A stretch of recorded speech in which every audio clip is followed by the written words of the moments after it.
Hello, my name is Guts, and I'm getting my ass beat by some dude named Griffith.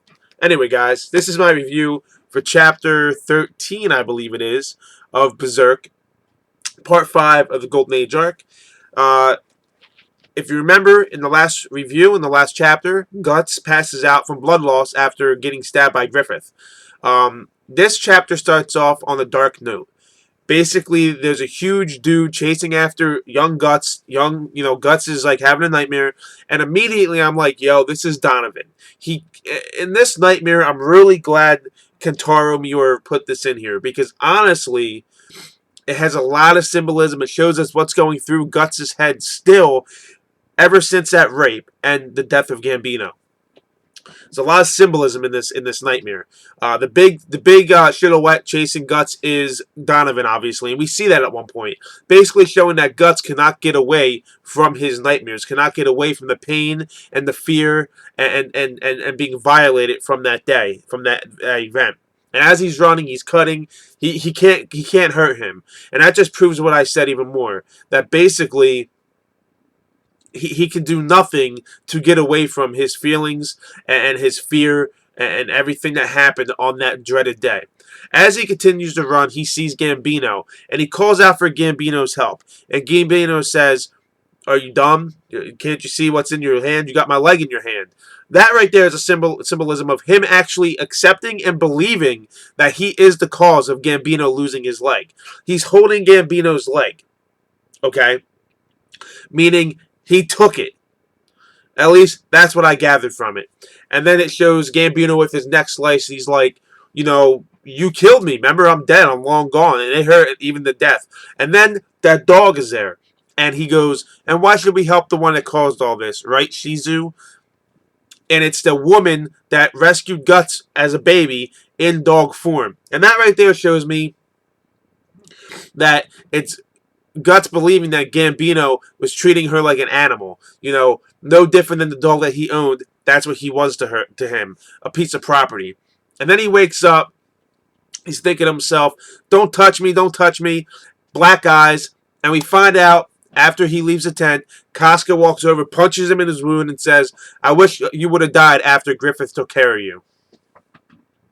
And we find out why Casca's so pissed off. And this goes back to what I said in the previous review or two, that, women are meant to do their duties. They're not meant to be warriors. But Griffith ordered her to lay next to Guts for 2 nights and 2 days. 2 days and 2 nights to keep him warm because he was going cold from blood loss. She gave up her womanhood to become a mercenary, but yet Griffith ordered her to do a woman's duty.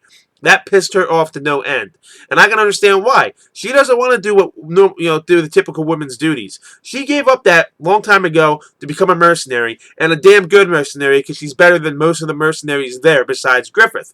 And this dude, Jadul, whoever his name is, said that. We see a little bit about that dude's personality as well, because he throws a knife at some dude like taking a bath, and it goes through the bucket. And that's when Griffith comes up. Gives Guts his sword and says, "This is an amazing sword. I could never wield it. Will you accompany me?" All the guys are watching them. Guts is like, "Who are all these dudes giving me the evil eye? We are the Band of the Hawk." Guts is like, "The Band of the Hawk?" And Griffith's like, "You know us?" And Guts like, "Rumors." And that's when Guts starts thinking about the rumors that he heard. That this is a really, really strong mercenary group, and you don't want to meet them on the battlefield. That's the last merc group you want to meet. Now, he also says they're so young. That right there proves what I was saying in my last chapter review. When I seen these people, these mercenaries, that I thought they were all so young, just like Guts, but Griffith might be a little bit older. But as I'm watching this, I realize Griffith really isn't that much older than them. He's probably the same age, because he's the same height. He looks really young, just like Guts and the other mercenaries. We find out that these guys are so powerful, so formidable, that this castle siege that since they were on the other side of the castle that Guts was taking with his mercenary group, what should have took 3 days took over 3 months. That is crazy. Just having the Band of the Hawk on the enemy side, on the other enemy's line, took a castle siege that should have took 3 days and made it into over 3 months. That shows you how formidable and skilled the Band of the Hawk is. And Griffith is their leader. And, you know, they get there, and Griffith is like, I seen you 4 days ago. I was at the castle. They obviously didn't take part in the battle. And he's like, your battle with Bezuso was impressive, but dangerous. And then this is when they start going into this talk. And Griffith makes a good point. It seems like you intentionally expose yourself to danger while still struggling to survive. It's almost like Guts wants to die, but he doesn't want to die. He's in conflict with himself. He feels, I guess, ever since he was born, he's always been in a constant struggle to live. He was born surrounded by death. He, you know, had a struggle since birth. This whole thing with the rape and then Gambino, he's been struggling ever since. And he knows nothing else. At least this is what I gather. I mean, I could be, you know, totally wrong. But I feel like this is the way he lives. He's been living this for so long, he knows nothing else. So he continues to go into battles, intentionally expose himself to danger and death, but struggle to survive. But this is also what's making him more experienced and a lot stronger as well. This is what's gotten him to where he is right now. And Griffith goes, I want you, Guts. And right away, Guts is like, yo, are you a homo? Are you gay? Like, what do you mean you want me? And he explains, you know, that he admires him, this and everything. And he goes, will you join me? And Guts is like, hell no. He goes, first off, I killed one of your guys and took one of your dude's arms. We're enemies. We need to settle this with these weapons. So they make a wager. If Guts wins, he's going to put a hole right in the Griffith's side, just like Guts had. If Griffith wins, Guts says, you can make me into your soldier, your fag boy, or whatever you want. When I read that, I'm like, fag boy. I fucking started laughing. Because, yo, Griffith looks straight up like he's a very ambiguous male. He looks like a female. He has those glossy motherfucking DSLs. You know, and he's even talking like he wants Guts. And, you know, it seems very homosexual. But it really isn't. It's just, I don't really think Griffith looks at sexuality as being gay or heterosexual. At this point, he makes a comment to Casca, I need to get what I desire. So I think he'll do whatever he has to do to reach his goals. And that's why he is where he is right now in the present time as a God Hand. I could be totally wrong about all this, but like I said, it's just what I'm seeing. If you guys want in the comment section below, let me know if I'm anywhere close to what I'm talking about. Don't spoil anything, but just be like, yeah, you know, you're good at analyzing, whatever you want to say. Good at analyzing, good at picking up things, whatever.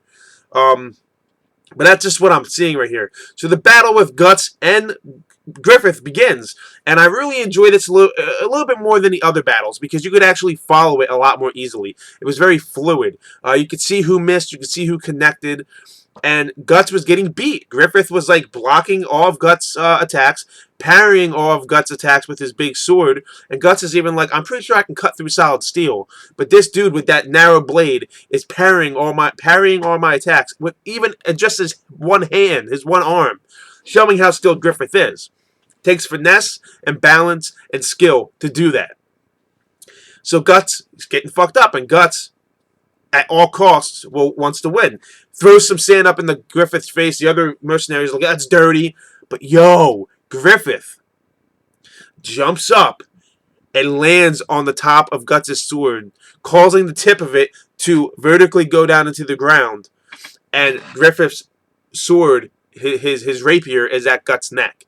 And he goes, I want you even more, Guts. You'll do anything to win. And I'm like, yo, Griffith is fucking awesome and a beast. But then Guts is like, you're very talkative. Let me show you how a mouth is really supposed to be used. And he bites down on Griffith's fucking sword. Bites down on it. And then it ends. And I'm like so tempted to continue reading, but I had to stop and get this video out to you guys, record this video, because that's how I do it. I read the chapter, I get my thoughts out to you guys. I want to continue reading this because that ending, Guts gives no fuck. He does not want to lose. He wants to continue to win. He'll do whatever he has to do to struggle and strive to stay alive. He bites down on a piece of metal, a sharp piece of metal, a fucking sword, because he feels like it's gonna allow him to possibly get the upper hand. He does anything he has to do in battle. The dude is fucking hardcore. But those are my thoughts on this chapter, guys. Instead of just giving a recap, I actually gave you some of my thoughts, some analytical perspectives on this. I hope you guys enjoyed that. I know this is about 10 minutes long already. If you watch the whole video, put Griffith through the... Well, don't even put that, because I know a lot of people hate that dude. Put Guts versus Griffith